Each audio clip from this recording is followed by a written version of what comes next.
Amigos, el escándalo de los audios sigue generando noticia y sigue generando también reacciones políticas e incluso penales y legales. Hay acusaciones constitucionales que se están tramitando contra el juez supremo César Inostroza. Recordemos, una acusación constitucional permitiría, pues, en todo caso, poder investigarlo ya penalmente, porque él es un juez supremo de la nación, a diferencia, pues, del caso del señor Walter Ríos, ¿no?, que ya está en prisión.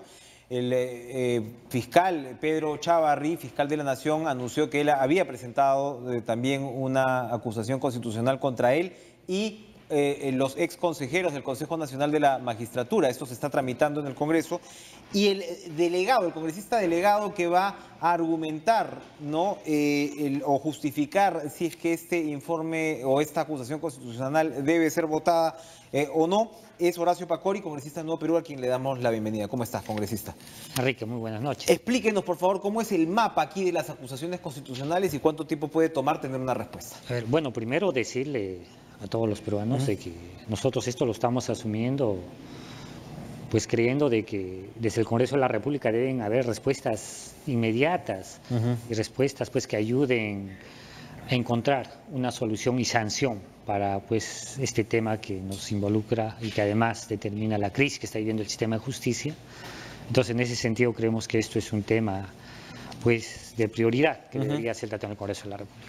Pero también hay que decirle a la población de que existen varias denuncias constitucionales que están en distintas etapas y que esto hace, pues, debido a que hay que someterse a un debido proceso que pueda alargarse y tienen unos plazos establecidos entre mínimos y máximos para que al final todas las denuncias constitucionales puedan terminar en una, podríamos decir, acusación que podía al final determinar la infracción constitucional o las situaciones penales. ¿Cuántas son las acusaciones constitucionales que hay ahora mismo? ¿Cuál fue la primera que se presentó? A ver, la primera acusación constitucional del cual yo ya he sido designado como delegado es la denuncia constitucional número 211. ¿Qué es contra quién? Que está contra los ex consejeros Iván Noguera. ¿Guido Águila? No está Guido Águila, está Gutiérrez Peve. Y asimismo el ex vocal supremo César Inostroza. Entonces, esa es la que presenta la Fiscalía. No, esa es la que presenta Peruanos por el Cambio. Esa es la que, digamos, ha avanzado con, donde ya tiene la determinación de un delegado. ¿Cuál lo trae?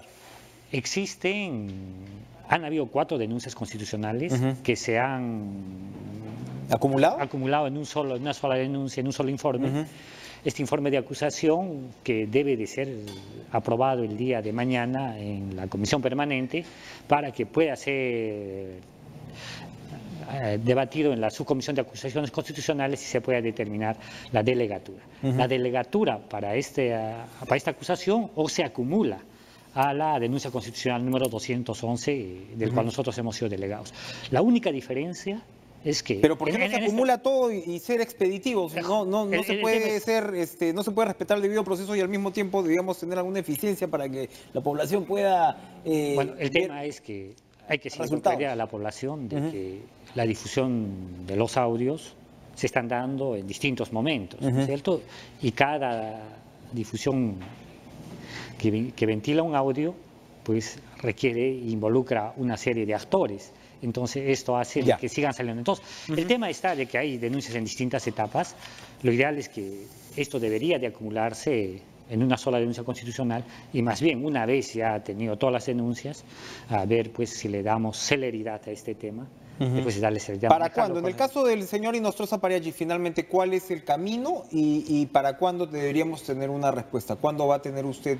Entiendo que la comisión ya está corriendo los días, ¿no? Habían 2 semanas, me parece, para que se presente A ver, el tema procedimental es ya rápido. O sea, se nos asigna el delegado. Nosotros tenemos un plazo todavía, digamos, ellos tienen un plazo de 5 días para hacer sus descargos.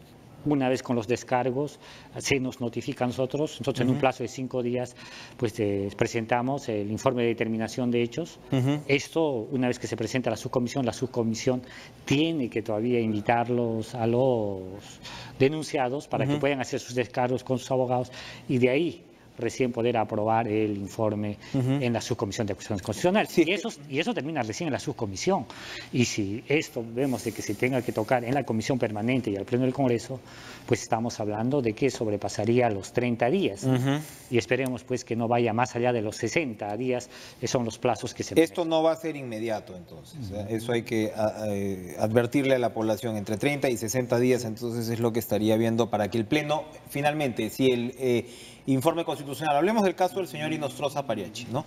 Que, digamos, es juez suspendido, pero sigue siendo juez supremo. En el caso de los señores del Consejo Nacional de la Magistratura, ellos ya están fuera. Se verá si hay cargos penales eventualmente contra ellos y si estos procederán. Pero en el caso del señor Inostroza Pariachi, el hecho es que él sigue siendo un juez supremo y solo su destino podría estar por ese lado en manos del Congreso. La Fiscalía de la Nación, entiendo yo, lo acusa, entre otras cosas, de cohecho y de tráfico de influencias. El señor Inostroza Pariachi, por su lado, dice que él no ha cometido delito alguno. Más o menos casi que desafía a la opinión pública en ese respecto y dice, bueno, pedir favores de tal o cual o incluso se ha referido a posibles faltas éticas no conllevaría a un delito penal. ¿Cómo está avanzando esa argumentación por el lado del Congreso? ¿Cómo observa usted el tema de la acusación de cohecho, el tema de la acusación de tráfico de influencias? Cohecho, por supuesto, recordemos, es el tema de pago, ¿no? Y tráfico de influencias, bueno, es lo que más o menos venimos escuchando casi a diario. Pero insiste el juez Inostroza Pariachi en que para configurar el delito de tráfico de influencias debe haber alguna contraprestación económica y que hasta ahora no se la comprueba. Bueno, lo que tiene que quedar totalmente claro es que el Congreso de la República, en primer punto, va a ver desde qué punto de vista se ha cometido un tema de la infracción constitucional. Y en función a la infracción constitucional, ver si ha habido, digamos, algún tipo de acción que vincula a un delito penal. Y esto pues será la denuncia pertinente para que se dé en el Ministerio Público. Además, el Ministerio Público ya está avanzando con las investigaciones. ¿Qué es lo que le competiría? Lo que nosotros, en razón de eso, además, viendo todos los elementos que se van a ver dentro del tema, es que podíamos presentar, primero es el mecanismo de destitución, después de la destitución evaluar si amerita una inhabilitación y ver si esto implica también de que se le podía levantar la inmunidad en el caso de César Inostroza. Entonces, estos procedimientos se van a dar bajo este tema. Lo que nosotros sí, y la población tiene que entender de que estamos sujetos a plazos. Si no cumplimos estos plazos, pues más adelante puedan cuestionar manifestando de que no se ha cumplido el debido proceso. Porque el juez Inostroza Pariachi dice que él va a ir a la Corte Interamericana de Derechos Humanos de ser necesario, que se estarían afectando sus derechos. Bueno, en ese caso nosotros, como ya le hemos dicho, nos vamos a centrar principalmente en lo que le compete al Congreso de la República, que está enfocado, pues además entendiendo que son acusaciones constitucionales a la infracción constitucional. ¿La infracción constitucional en dónde se configuraría exactamente en estos casos? Bueno, a nosotros la Constitución de la República, en el artículo 100 lo dice claramente. A ver. Lo dice de que corresponde al Congreso su participación en la Comisión Permanente, suspender o no al funcionario o inhabilitarlo. Entonces, esto sí está sustentado en el artículo 100 de la Constitución. ¿Y cómo se configura la infracción constitucional en el caso de Inostroza? Bueno, ahí nosotros todavía no podemos adelantar opinión porque no nos olvidemos que nosotros estamos siendo asignados como delegados de este caso, ¿no? Pero ¿qué nos dice la Constitución en el caso pues de una persona como Inostroza Pariachi, en el caso de un juez supremo? ¿Cuándo hay infracción constitucional? Hay infracción constitucional. Puede ser que hay una infracción constitucional, es más, él mismo lo está ratificando de que hay una situación de una falta ética. No necesariamente tiene que ser delictiva, entonces, la infracción constitucional. No necesariamente. Lo que no queremos ver las faltas que le están haciendo a nuestra Constitución. Ok. Ahora, ¿su bancada ha definido una posición con respecto al fiscal Chávarri?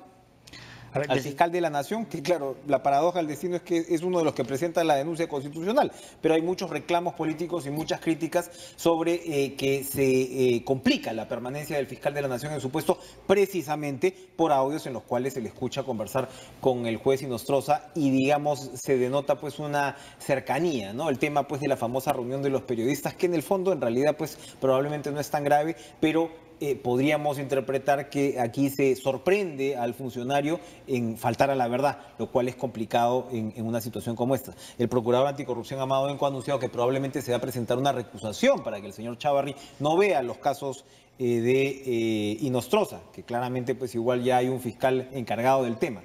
Pero ¿hay alguna posición política ya articulada con respecto a la permanencia del señor Chávarri? A ver, desde el Nuevo Perú nosotros, es más, frente a esta difusión de audios que son temas alarmantes, se ha tomado postura frente a muchos casos, ¿no? Y los colegas han presentado una serie de denuncias constitucionales, es más una de ellas que tiene que ver con los ex consejeros y en este caso el suspendido vocal supremo Cesarino Stroza para que sean ventilados. Estamos evaluando para ver si es oportuno o no poder presentar una acusación constitucional, pero ya existe una acusación que se debería ver su admisión el día de mañana en la subcomisión de acusaciones constitucionales que lo ha presentado el Frente Amplio. Compleja, ¿no?, la situación del fiscal de la Nación. Bueno, es complejo, vamos a ver, tenemos que ver cómo esto se investiga y ver pues cuáles son las sanciones que debería darse frente a estos casos. Cuénteme, la nueva presidencia de la mesa directiva de Daniel Salaverry, al menos él parece estar dando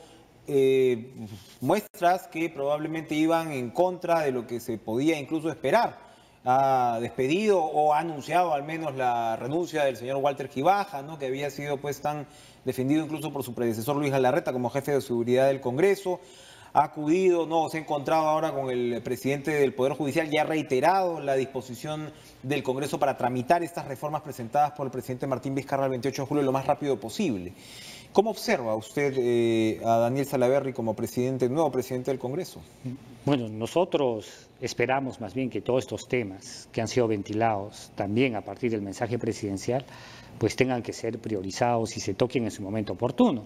Y no encontremos pues más siempre en el camino alguna zancadilla o querer presentar un mecanismo obstruccionista para que estos temas no caminen y más bien detrás de esto haya intereses oscuros, así al parecer como lo ha estado queriendo manejar Fuerza Popular. En este caso Fuerza Popular, además entendiendo de que ahora tiene pues la integridad de la conformación de la mesa directiva ha dejado de ser multipartidaria. Entonces esas cosas tienen que estar claramente establecidas. Nosotros esperemos que así como lo esté manifestando, que no solamente sea un discurso, sino esto pueda reflejarse en los hechos. ¿Se ha definido o se va a definir o cómo se observa cuál de las comisiones del Congreso son es la que va a procesar, manejar? Porque claro, Fuerza Popular, y me parece que el congresista Salaverry lo reiteró ahora, espera que sea la Comisión de Constitución la que derive de alguna manera toda esta reforma, y había pues los congresistas de oposición, vamos a llamarlos así, esperaban pues que le corresponda a la Comisión de Justicia, como entiendo yo hubiera sido en otras circunstancias. ¿Qué espera el Nuevo Perú? Bueno, nosotros esperamos que este tema se maneja con la mayor transparencia y en cumplimiento del reglamento del Congreso. Si el reglamento del Congreso lo dice claramente que es la Comisión de Justicia, estos temas tendrían que verse en la Comisión de Justicia, ¿no? Pero más allá de eso, el tema, por ejemplo, de lo planteado respecto al referéndum, creo que son temas donde el Congreso simplemente tiene que dar cumplimiento a lo que dice la Constitución, y es simplemente venir a aprobar lo que dice el reglamento, y tiene que ser la población al final la que determine estos cambios. Y esto lo decimos porque todos estos temas que se ha planteado para el tema del referéndum ya han sido tocados en el Congreso de la República. Por ejemplo, el tema de la reelección de congresistas.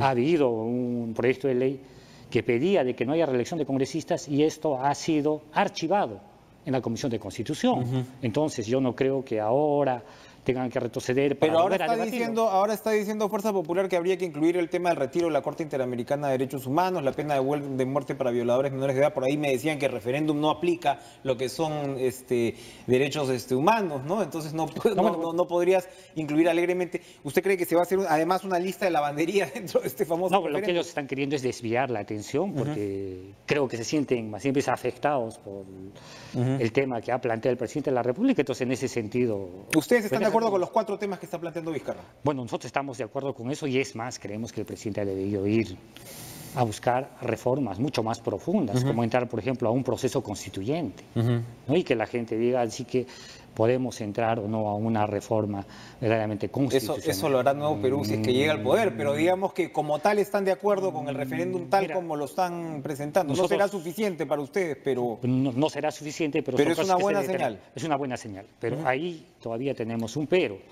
Creemos que la reforma del Consejo Nacional de la Magistratura no solamente debería ser tratada en un referéndum. Deberíamos hablar de la reforma integral del sistema de justicia. porque esta crisis que estamos viendo no solamente se concentra en el Consejo Nacional de la Magistratura. Pero tiene 6 proyectos de ley también para tramitar, Bueno, ¿no? O sea, Vizcarra ha ido por 2 vías. Por un lado ha dejado 6 proyectos de ley que se encabeza con el control externo para reemplazar a la ONMA, y de otro lado el referéndum con el CNM.